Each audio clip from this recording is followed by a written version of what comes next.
Olá pessoal, é muito bom estar com vocês. No Dicas do Estúdio de hoje, nós vamos continuar falando sobre um assunto polêmico, que é o lixamento da pintura quando vai fazer o polimento. Será que é um procedimento correto de se fazer? Há muita gente trabalhando dessa forma. Eles fazem um lixamento, inclusive em carro 0 km. Isso está certo ou está errado? O que ocorre é o seguinte: numa pintura de carro 0 km, o lixamento é algo que é totalmente errado, fora de questão, tá? Só se faz um lixamento numa peça quando há uma necessidade extrema, num caso, por exemplo, de uma contaminação na qual você não conseguiu eliminar através de processos químicos e através do clay bar, né, que são aquelas barrinhas de argila. Então, é muito comum, às vezes a pessoa chegar às vezes numa empresa que mexe com esse tipo de polimentos técnicos e tal, e a pessoa diz o seguinte: olha, nós vamos dar uma lixadinha na pintura tal, e fazer todo o procedimento do polimento. Isso aí não é uma coisa correta não, tá? Agora, quando a pintura do seu carro, né, vamos supor no caso de uma repintura, a textura ela está fora do padrão, aí sim pode ser que para você regular essa textura você utilizar o polimento, o lixamento, tá? Mas antes de qualquer coisa, é necessário fazer a leitura da situação da pintura. Isso é uma coisa muito importante. Às vezes é comum um polidor, ele já chegar e já vem com uma espécie de receita de bolo. Primeiro eu faço um lixamento, depois eu aplico o produto X, depois esse, pronto e acabou. E não é bem por aí não, porque cada caso é um caso. Vamos imaginar que você vai chegar no consultório médico e você está com dor de cabeça. Aí o médico receita o remédio X para você. O outro chega com uma dor no braço, por exemplo. Aí ele vai receitar aquele mesmo remédio, né? É o remédio X para você, mesma coisa. Mas se você quebrou o pé, você vai tomar esse remédio também. Não é por aí. A pintura, ela é assim também. Cada caso é um caso particular.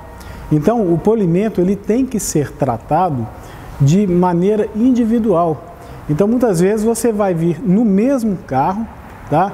E você vai ter situações diferentes para você fazer o polimento daquela peça. Às vezes, num capô, você vai utilizar um determinado produto, né? Você vai demorar mais tempo naquela peça do que numa lateral, por exemplo. Tá bom? Então, essa questão de como se faz o polimento, ela tem que ser feita antes da leitura. E o lixamento é somente em situações específicas. Essa questão de como que você vai polir um carro 0 km, né? Que a gente estava falando do vídeo anterior a respeito de carro 0 km. Como é que você vai polir esse carro? Poxa, é claro que esse carro ele vai ser polido de uma maneira completamente diferente do que vai ser polido um carro de 2, 3 anos de uso. Tá? Isso aí é uma coisa que é muito clara isso. Agora, o produto que você vai utilizar, ele também difere, tá bom? Tanto os produtos quanto as boinas, até a velocidade, tudo depende da situação. Então, o polimento ele não é uma receita de bolo. Aproveitando o assunto do lixamento e de polimento, vamos falar também dos nomes que são dados a esses polimentos, que isso aí também causa um pouco de dúvida. O que ocorre é o seguinte: às vezes ele chega aqui no estúdio, por exemplo, e pergunta assim: olha, eu preciso fazer alguma coisa na pintura do meu carro, mas eu não sei se eu faço uma cristalização, se eu faço um espelhamento, se eu faço um polimento. O que eu faço na pintura do carro? Vamos tratar o nosso polimento como polimento técnico, porque se você pegar uma cristalização, uma revitalização, né? O próprio espelhamento, tudo é polimento. É polimento mesmo. Um polimento técnico. Técnico por quê? Porque é um polimento que ele vai ser feito antes, como eu disse anteriormente, uma leitura na pintura e através daquilo que for diagnosticado dentro das necessidades da pintura, será desenvolvido um polimento para atender a situação, tá bom? Uma outra pergunta bastante recorrente é que é o seguinte, o pessoal quer saber os produtos que nós utilizamos aqui no estúdio. Né? Conforme eu disse, nós temos aqui uma linha grande de produtos que são utilizados, cada caso é um caso, tá? Mas os produtos da 3M nós utilizamos em determinadas situações e agora também nós estamos trabalhando com a linha da Festool. A Festool é uma linha de produtos alemãs muito bons, né? Estou para te dizer que estão entre os melhores do mundo.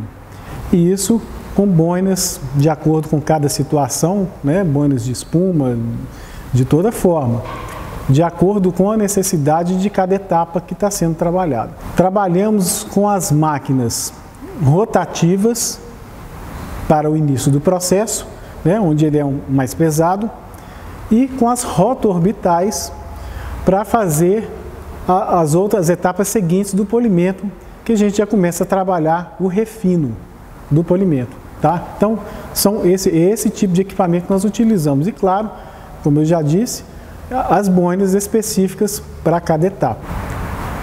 Com relação às boinas, nós trabalhamos com boinas de lã, temos as boinas de espuma, algumas mais macias, outras mais firmes, boinas aeradas, mas essa questão de boinas, equipamentos e produtos, mais para frente nós vamos falar e vamos mostrar isso.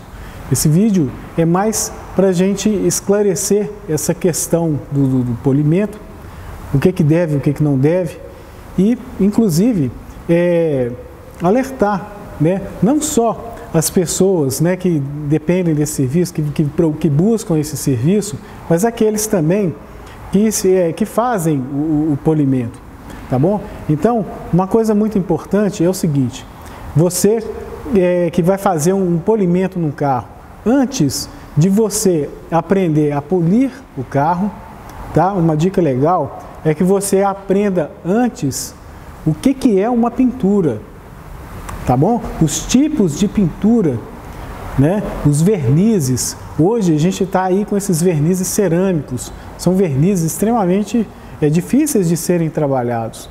E eles necessitam sim um conhecimento técnico mais avançado, né? Porque senão você vai marcar esse verniz com muita facilidade. Vai ficar uma holografia difícil de você retirar. Tá bom? Então, esse conhecimento, né, de pintura, ele é muito importante. Tá? Outra coisa é o seguinte, qual que é a situação daquela pintura? Né? Será que o verniz, ele resiste o polimento?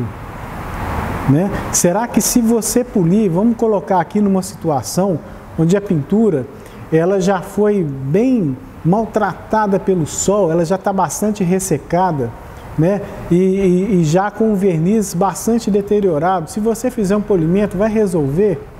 Né?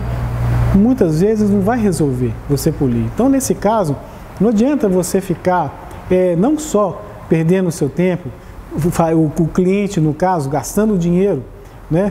E você não podendo dar uma resposta positiva, né, na hora de você entregar seu serviço. Então, não adianta. Então, fazer uma leitura, né, bem feita do serviço que chega a você é extremamente importante, tá bom? Outra coisa é o seguinte, a questão dos retoques. Muitas vezes você pega uma pintura que ela tem um retoque, né? E a gente sabe que a fusão do verniz ela é superficial. A tendência é que quando você trabalhar aquela parte onde houve a fusão do verniz, ela desfazer. E aí você vai perceber a emenda do verniz com clareza. Isso vai acontecer, às vezes, até sem um próprio polimento. O tempo mesmo vai incumbir disso acontecer. Tá bom? Por isso que os retoques, muitas vezes, eles devem ser evitados. Mas, como a gente está falando de polimento, e isso são situações que ocorrem, tá? Então fiquem atentos a isso, tá bom? Então, pessoal, para finalizar, a questão do brilho, tá? O brilho é o fechamento do seu trabalho. É ali que você vai ganhar mesmo, né, a aprovação não só do cliente, mas do mercado, ok? Então, o brilho, para que você alcance, né, ele tem que ser muito bem trabalhado. Então, o profissional ele tem que realmente conhecer aquilo que ele está fazendo. Tá? Não basta você ter somente os melhores produtos do mundo na sua mão, os melhores equipamentos. Isso aí é fundamental, que você tenha isso. Mas mais do que isso, você tem que ter conhecimento, né? Você saber de fato com o que você está lidando, tá bom?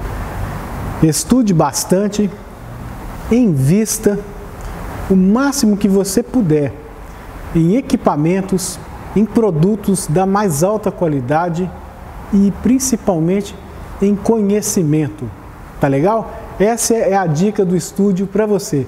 Fique com Deus. Se você gostou, dê um ok pra gente lá e até o próximo Dicas do Estúdio. Um abraço.